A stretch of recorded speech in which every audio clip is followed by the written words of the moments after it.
বন্ধুরা আজকে ভিডিওর সাথে থাম্বনেল দেখে বুঝেছে যে আজকের ভিডিওটি কী হতে চলেছে। তো বন্ধুরা আজকে আমি তোমাদেরকে দেখাবো যে আপনারা কীভাবে মোবাইলে অ্যালার্ম সেট করবেন। তো বন্ধুরা আপনাদের ঘুম থেকে ওঠার দেরি হয়ে যাচ্ছে, কোনো কাজে যাওয়ার জন্য ঘুম থেকে ওঠার দেরি হয়ে যাচ্ছে, তো আপনারা সঠিক সময় উঠতে পারো না। তো আপনারা কীভাবে সঠিক সময় উঠবেন, তো আপনাদের মোবাইলে অ্যালার্ম কীভাবে সেট করবেন। তো বন্ধুরা বেশি ভিডিওটি দেরি না করে শুরু করা যাক। প্রথমে চলে যান বন্ধুরা ক্লকে। বন্ধুরা ক্লকে যাওয়ার পর আমরা দেখতে পারেন এখানে এখানে এই অপশানটি অন করতে হবে।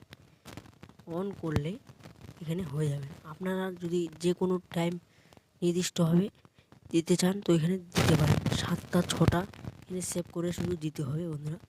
আর এখানে যে কোনো একটা লিখতে পারবেন, মর্নিং যে কোনো টাইম একটা লিখতে পারবেন। তো বন্ধুরা 6টার সময় আরও যদি আপনারা দেরি এই টাইমটাতে আর যদি আপনারা না উঠতে পারেন, আরেকটা টাইম যদি এখানে দেখতে চান, এখানে অনেকের এখানে টাইম থাকে না। তো এখানে বন্ধুরা এখানে দেখতে পারবেন এখানে প্লাস চিহ্নটি রয়েছে। তো প্লাস চিহ্নটি এখানে ক্লিক করবেন। ক্লিক করার পর এখানে আপনাদের 6টা 30 মিনিট 6:30 সময় এখানে দিতে পারবেন। এখানে বন্ধুরা এখানে সেভ করে দিতে হবে। এখানে কিছু লিখতেও পারেন। এখানে ডাইরেক্টলি এখানে বন্ধুরা সেভ লেখা আছে, এখানে সেভটিতে ক্লিক করে দিন। সেভটিতে ক্লিক করে দিলে এখানে বন্ধুরা হয়ে যাবে।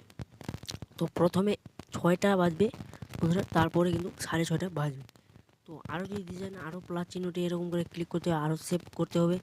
তো বন্ধুরা এরকম করে অ্যালার্ম সেট করবেন। আবার যদি বন্ধ করতে চান বন্ধুরা এভাবে বন্ধ করতে হবে। এখানে অফ করে দিলে অফ হয়ে যাবে, কিন্তু অটোমেটিকলি অফ হয়ে যাবে। আর এখানে অন করলে অন হয়ে যাবে। আরও যদি আপনাদের নির্দিষ্ট সময় চান তো আরও এখানে করে দিতে পারেন। তো বন্ধুরা ভিডিওটি ভালো লাগে লাইক কমেন্ট সাবস্ক্রাইব করতে বলবেন। गलती से अगर नए हो तो सब्सक्राइब करो, वो जो लाल वाला बटन है उस पर अपने जीजा जी फेंक के मारो या फूफा जी, मुझे नहीं पता, बस क्लिक हो जाना चाहिए।